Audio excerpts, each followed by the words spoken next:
Hello friends, welcome on Edumorn. आज हम लोग देख रहे हैं शैक्षिक निर्देशन। शैक्षिक निर्देशन होता क्या है, तो एक छोटा सा शॉर्ट नोट है। पहले इसका परिभाषा देख लेंगे, कितने प्रकार का होता है, क्या क्या आवश्यक है किस शैक्षिक निर्देशन में, और शैक्षिक निर्देशन का लाभ क्या है। बस यही पॉइंट हम लोग आज डिस्कस करेंगे। तो परिभाषा मायर्स के अनुसार अलग अलग शिक्षाविदों ने अपने अपने अनुसार से अपने अपने टर्म को डिफाइन करते हैं। तो मायर्स यहाँ बोल रहे हैं, शैक्षिक निर्देशन एक प्रक्रिया है जिसके द्वारा एक ओर व्यक्ति तथा उसके विशेष गुण तथा दूसरी ओर अवसरों के विभिन्न समूह एवं आवश्यकताओं के मध्य व्यक्ति के विकास तथा शिक्षा के अनुकूल पर्यावरण तैयार किया जाता है। तो ये तो हुआ डिफिनीशन। वास्तव में ये कहना क्या चाह रहा है, ये बोल रहा है कि एक और व्यक्ति का गुण मतलब आदमी में क्या कैपेसिटी है, वो क्या कर सकता है, उसके खुद में कितना शक्ति है। एक फैक्टर ये हुआ। दूसरा फैक्टर है कि उस क्षमताओं से उसके सामने क्या क्या अवसर है, जो उसके पास क्षमता है, जिसमें रुचि है, जिसमें उसके पास शक्ति है, उसका बाहरी दुनिया में कोई अवसर है क्या। तो ही बोला है विभिन्न समूह एवं अवसरों के मध्य में विकास का एक क्रम होगा और दोनों के समन्वय से उसके क्षमता और अवसर के समन्वय को देखते हुए निर्देशित करना शैक्षिक निर्देशन है। शैक्षिक निर्देशन दो प्रकार का होता है, एक व्यक्तिगत शैक्षिक निर्देशन और दूसरा होता है सामूहिक शैक्षिक निर्देशन। पहला है व्यक्तिगत शैक्षिक निर्देशन। जब एक विद्यार्थी को उसके शिक्षा संबंधी समस्याओं को दूर करने के लिए निर्देशित किया जाता है, उसे व्यक्तिगत शैक्षिक निर्देशन कहते हैं।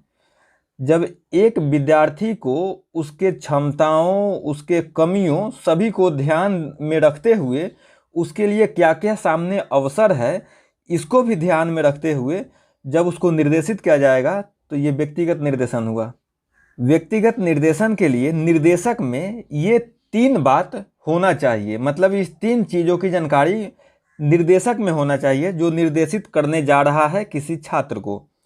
पहला, बालक के संबंध में पूरी जानकारी। और पूरी जानकारी में क्या क्या आएगा, शैक्षिक उपलब्धता की, अभी तक वो किस तरह से क्लास में उसका परफॉर्मेंस रहा है, क्या उसका रिकॉर्ड रहा है।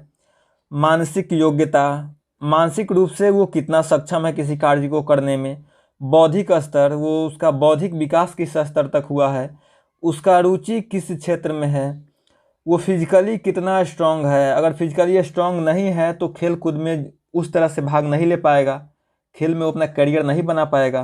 पारिवारिक स्थिति, मान लीजिए पारिवारिक रूप से वो वेल्दी नहीं है, मतलब गरीब है, और ऐसा क्षेत्र उसको बता दे कोई निर्देशक कि आगे जाके उसमें खर्च बहुत ज़्यादा हो, तो इसका भी ध्यान रखना है कि पारिवारिक स्थिति भी देखना। व्यक्तिगत विशेषता कि उसमें क्या विशेषता है, व्यक्तिगत विशेषता के आधार पर ही कोई फील्ड चुनना चाहिए, इत्यादि जानकारी होना चाहिए किस में, निर्देशक में। अच्छा, जो हम लोगों ने इतना जानकारी अभी तक देखा, ये जानकारी उसको कहाँ से प्राप्त होगा।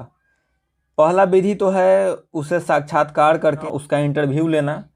दूसरा का प्रश्न उत्तर से कुछ पूछ कर जानकारी हम ले सकते हैं उसके बारे में।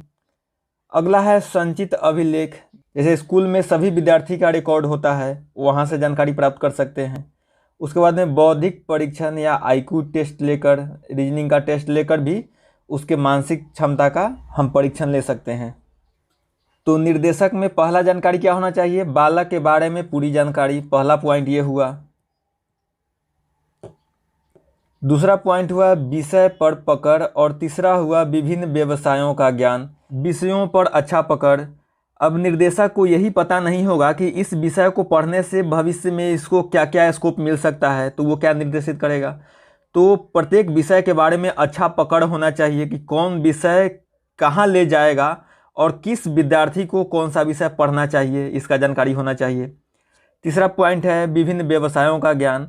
व्यवसाय मतलब मान लीजिए हम जो आज सब्जेक्ट इसको पकड़ा रहे हैं, जो चीज़ पढ़ने में इसका ध्यान केंद्रित करा रहे हैं, आगे चलकर व्यावसायिक रूप से इसको यहाँ से सहायता मिलेगा कि नहीं, इसका भी पूरा जानकारी होना चाहिए उसको, किसको, निर्देशक को। दूसरा पॉइंट है सामूहिक शैक्षिक निर्देशन।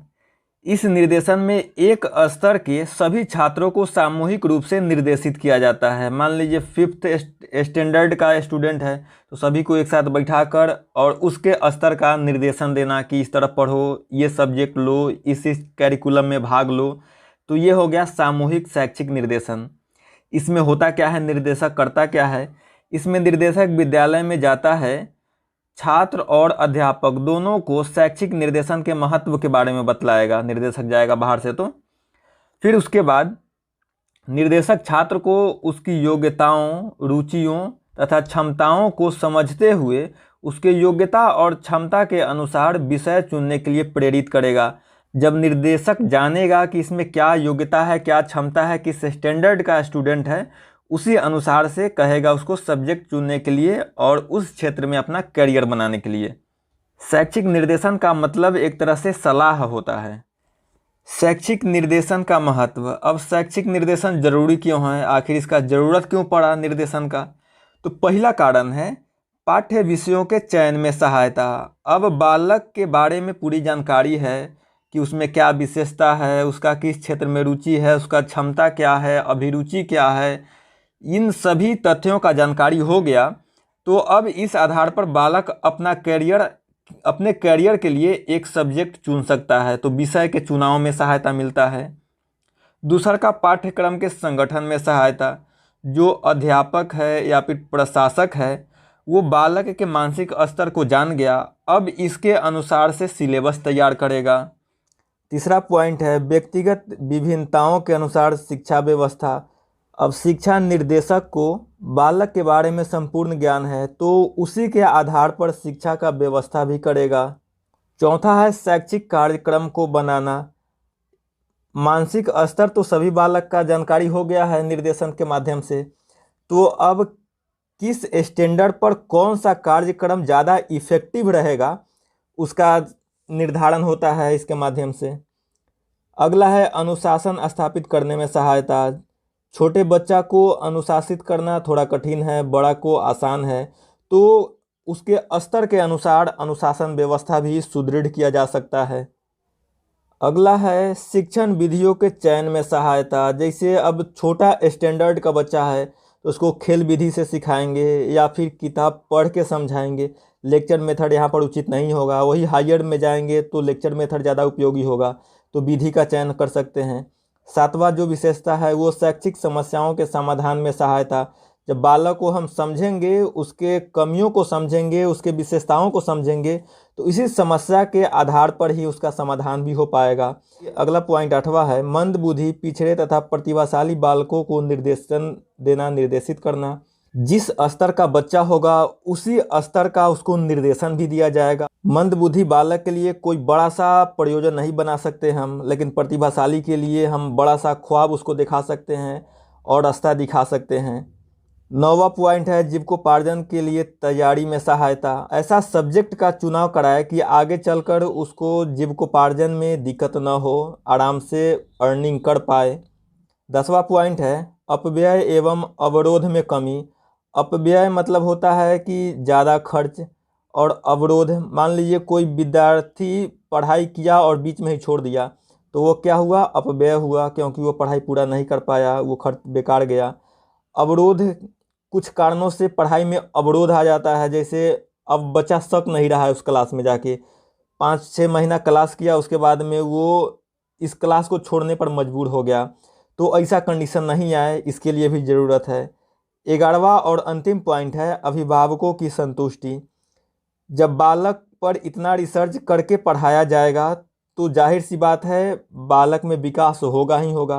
विकास होगा तो अभिभावक अवश्य ही संतुष्ट रहेंगे। तो आज के लिए बस इतना ही। वीडियो अच्छा लगा है तो दोस्तों में शेयर कीजिए। Thank you so much.